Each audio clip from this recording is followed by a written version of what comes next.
Pastor Dave Grisham here. I'm sorry about the lighting quality of this video. I'm doing a quick video here in the car.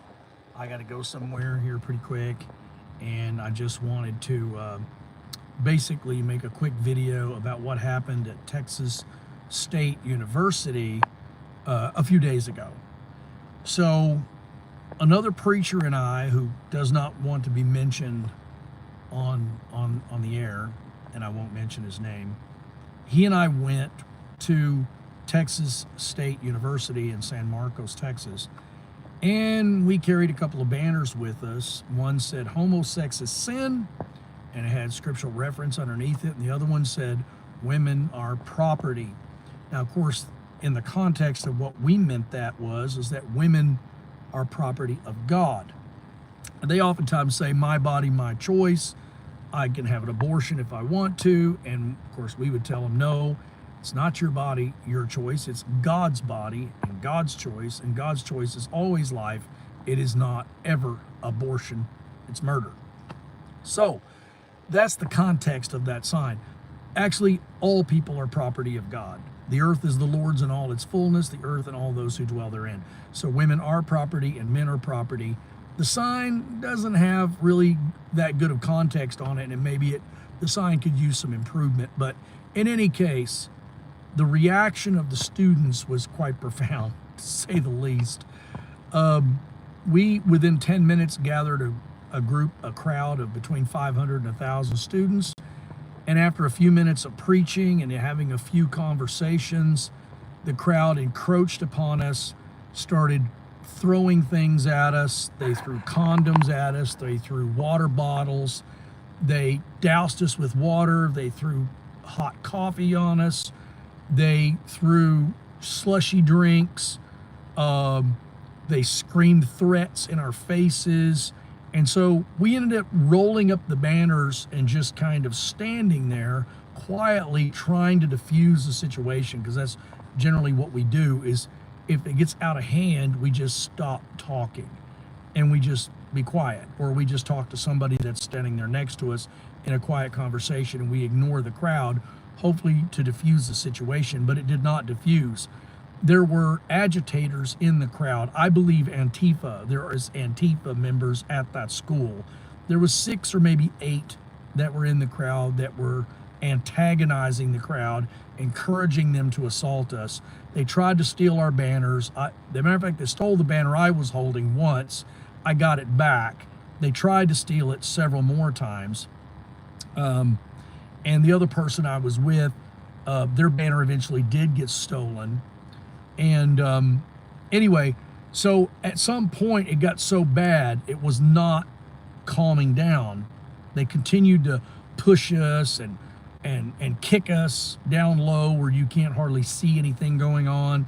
And the police are just standing by watching this happen, and they're dousing us with drinks and throwing things at us and all of that. And so we decided, well, it's time to leave. After about an hour of us, this got really bad, and we decided it was time to leave. So we approached the police and said, hey, we need to get out of here. This is getting out of hand. We need to go. So they were like, get off our school, get the blankety blank off our school. And we were leaving. But that didn't deter them from following us. Hundreds of them followed us through a building, still trying to trip us, kick us, push us, and steal the banners, screaming obscenities and threats in our faces, violent threats, calling us the foulest of names you could possibly imagine. And as we were leaving the building, the police tried to get us through, and we got through the building. We went outside. We left the campus. They followed us for 2 blocks off the campus. About 2 blocks we went. And the police said, well, where are you parked? And so I told one of the officers quietly so those students wouldn't hear. And they were surrounding us. They finally brought up a police car. We got inside, and they drove off. And as we were leaving, they were pounding on the police car, smacking it, kicking it, pounding it, and almost surrounding it. It was almost like a riot. And then we drove off, and they drove around for a few minutes and then took us over to our car. and they had stolen one of the banners that my other partner had, and they took it, and we got video. It's up on my Twitter page, on Official Street Preachers Twitter page. You can go look at that on X, and you can see that they tried to tear it apart, and they tried to light it on fire, and the police recovered it, but then the police never gave it back. They told us, well, you can come claim it here in a little while. So after about an hour of us driving around after the police dropped us off, after it settled down, we went to the police station, and I sent this other person up there, and they said, oh, no, we threw the banner away. I think that's what he said. They told him. And so basically we lost our property. It was about a $300 banner. We lost it. The police had no right to throw it away. So here's the thing. In all of this, they kept claiming that this was hate speech, and hate speech is not free speech. Yes, it is. The Supreme Court has said that since you cannot define hate speech, because what is hate to one person is not to another, you can't define hate speech. So therefore, hate speech is free speech, just because you perceive it as hate. Like, for instance, when I hear somebody proposing that they support abortion, and they start making all of these arguments in favor of murdering a child, I consider that hate speech. When they're marching up and down the street touting love is love, and talking about their pornographic sex and stuff, I consider that hate speech. When they were screaming obscenities in our faces as we were trying to leave the campus, or even while we were preaching, we consider that hate speech. Should they be run off a campus for their hate speech? Should they be charged with a crime for their hate speech? Should they be beat up? Should they be threatened with violence for their hate speech? No. No one should have to go through that for their speech. Now, the president of the campus of Texas State University, the president came out and denounced our signs and denounced our actions. Now, our actions were merely free speech. So is he denouncing free speech?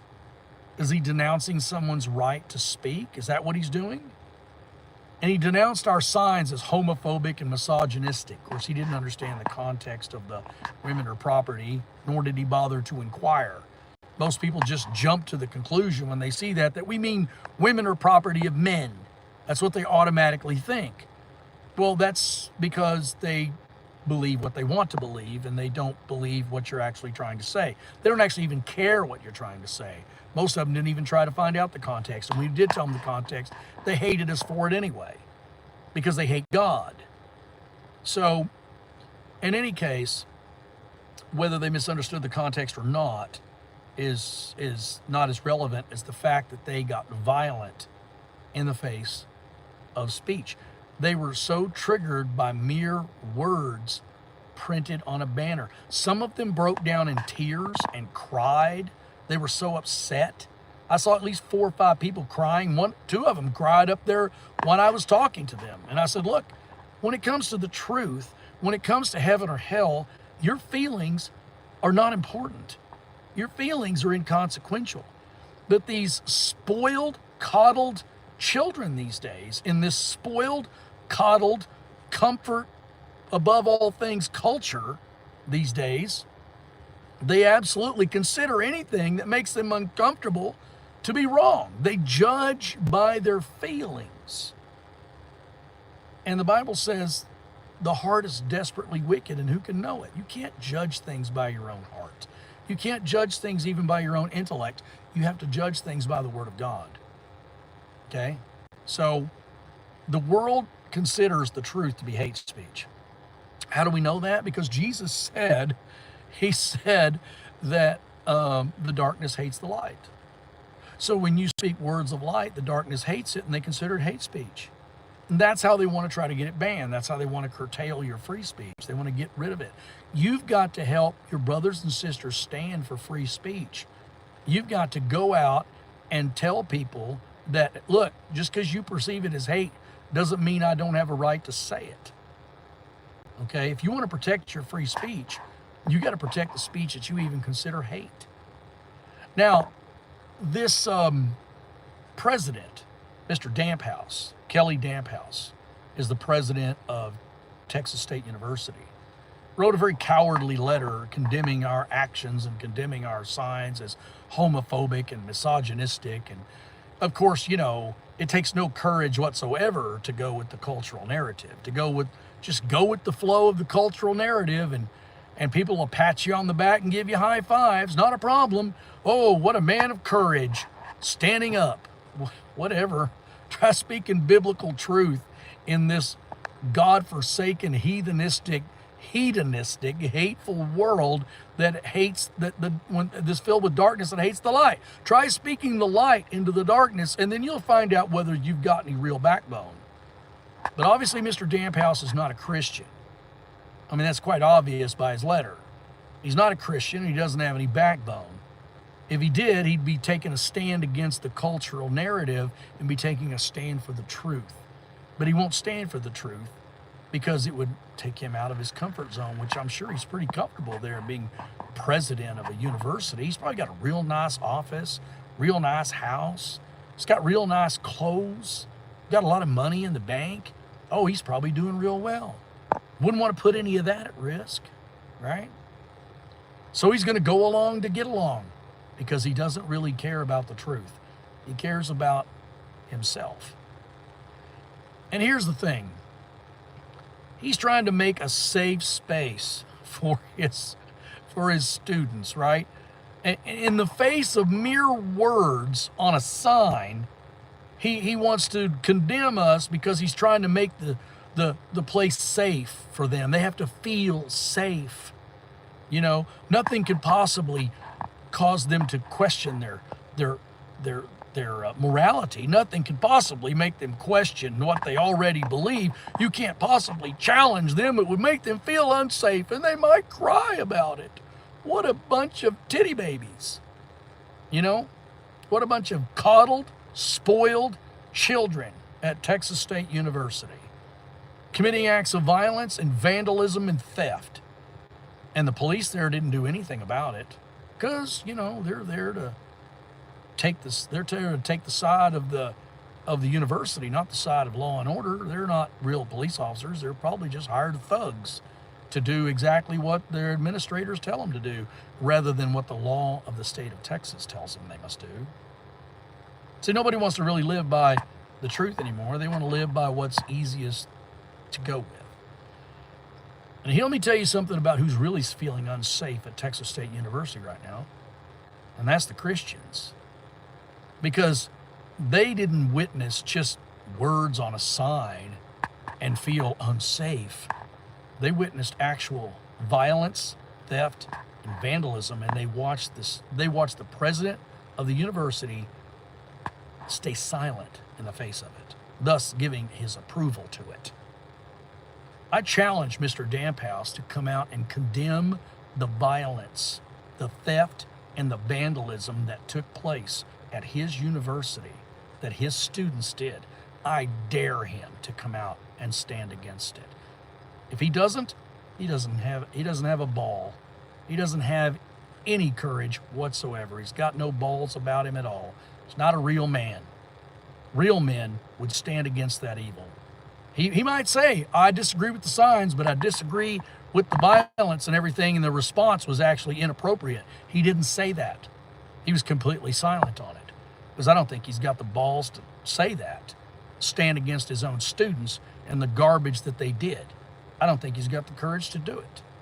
He's not a real man. He's a coward, and he should resign as a coward if he's not going to be willing to stand up and be a man and stand for law and order and say, hey, I may not agree with the signs, but I definitely don't agree with you intimidating them and trying to kick them off the campus for them exercising their free speech. And I don't agree with you committing acts of violence, vandalism, and theft. That will not be tolerated. That would take a real man to say something like that. It would. But you know who's really afraid? Like I said, it's the Christians on your campus, Mr. Damphouse. The Christians on your campus are the ones that are truly have a reason to be scared now, because they saw the violence, the vandalism, and the theft that went on in the face of two men who were greatly outnumbered, who were sitting there simply exercising their right to free speech and preaching what they actually believed. And what's the lesson here? What was taught? That if you go against the narrative of the culture, they will come against you violently, and you better not speak out. It's the Christians who should be afraid at Texas State University, not the leftist idiots that were out there making all that noise. They're not afraid. They'll maybe crying and whining and complaining. They're not really afraid. Do they look afraid when they're throwing things at us and threatening extreme violence against us? And now all the death threats that have come on the internet afterwards, probably from many of their students.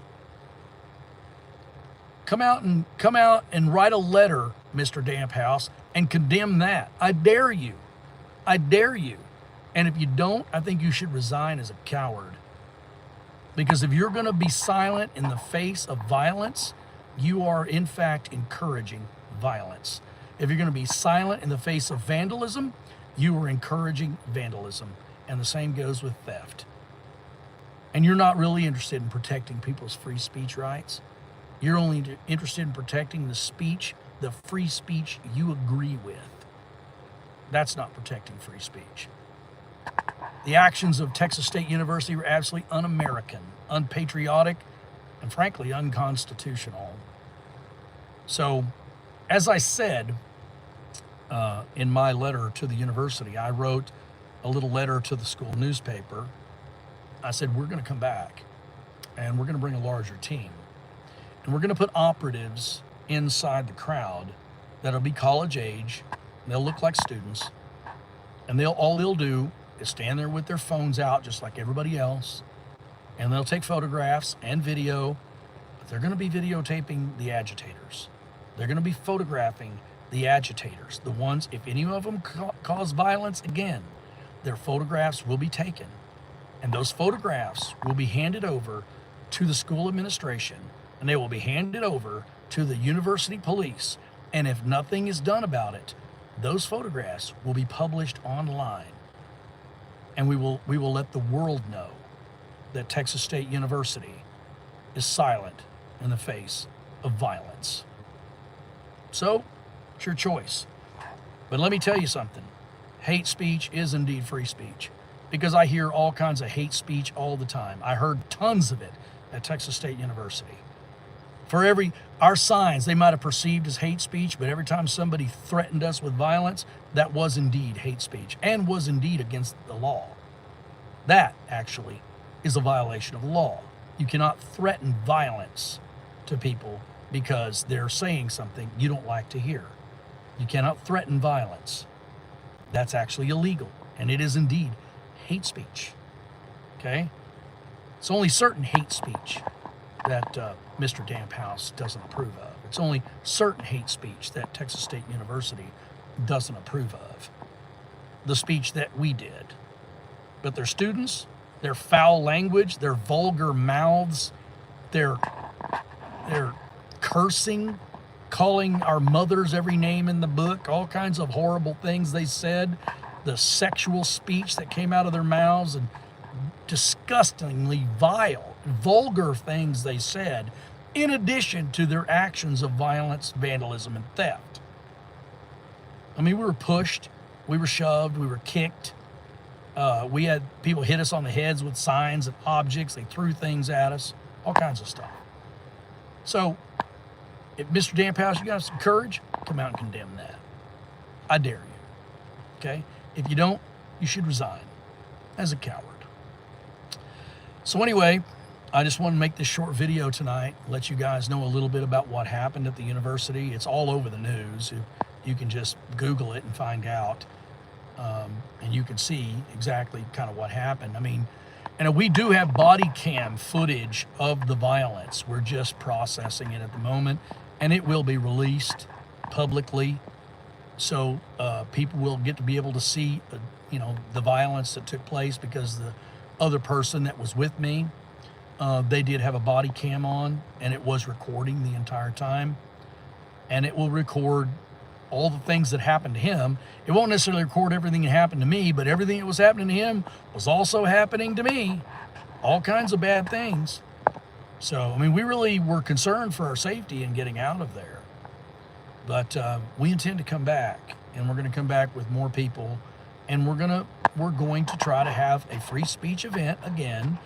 And, you know, we didn't even fight back. That's the thing, is that we got pushed, we didn't push back.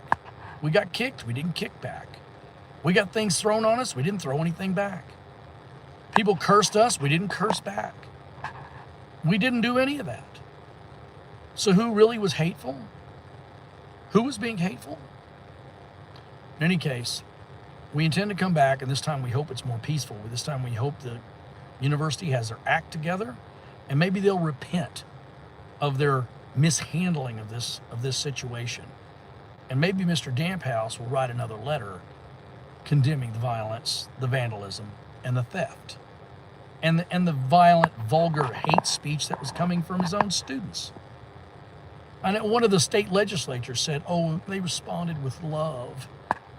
No, they did not. They did not respond with love. Now, I'm not condemning every action of every student that was there.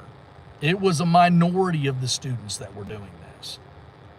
But still, the university did not condemn it. So, in any case, if you're a Christian at Texas State University, you need to be careful. You need to be careful because you are in actual danger, not of having your feelings hurt, but in being physically hurt by some of those people that are on campus, because they got video. We got video. We published it of them destroying our banner and trying to burn it, and their students' faces are right there on camera. I got it up. I got it up right there playing on X right now. You can see it. It's right there. And those students have not been suspended as far as I know. No disciplinary action has been taken against them, and no legal action has been taken against them. All that's going to do is encourage more of the same. So if you're a Christian at Texas State University, you should be careful because you are not safe. God bless you all, and you have a good night.